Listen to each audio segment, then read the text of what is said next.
Mga igsoon, ko sa iglesia ang lawas ni Kristo, alang kaninyo kini labi na sa mga serbisyo sa panahon nga dunay mawala sa ato ang mga kaubanan o bisan dili kabuanan sa iglesia.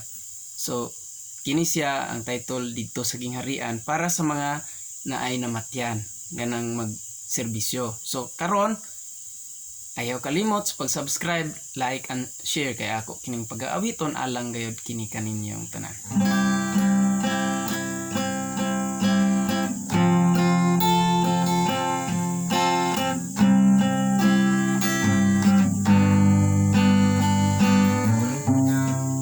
Sa kamatayon mo, padayon sa panaw ngadto sa gingharian ni Kristo.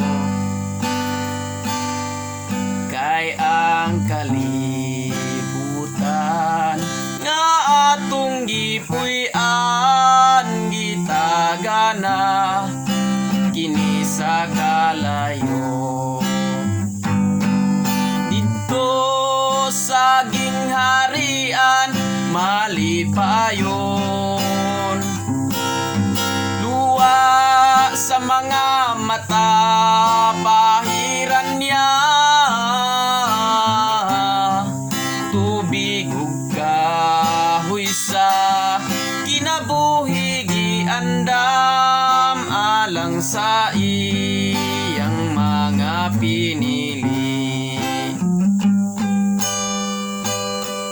Ang kamingaw ug ang kawili, wag ta nga ang tanang mga butang niining kalibutana. Ang pag-antos ug ang mga kasakitan sa Dios ya kini nga balusan.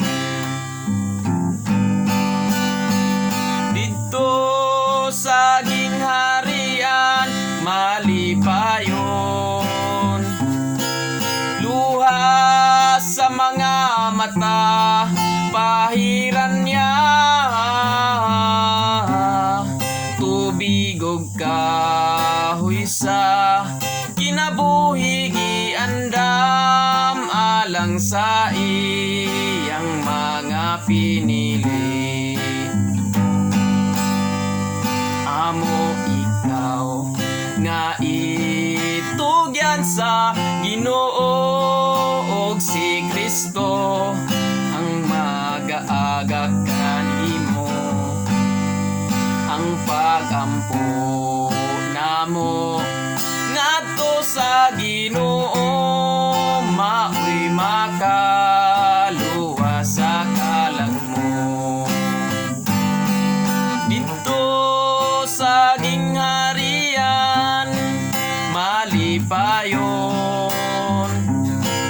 luha sa mga mata pahiran niya, tubig ug kahoy sa kinabuhi giandam alang sa iyang mga pinili. Kami buot mga igsuon ko nga dili ninyo hinihibaluan. Ang mahigungod ka nilang nay katulog na nga adunay ilang pagkabanhaw. Dito sa gingharian malipayon, luha sa mga mata pahiran niya,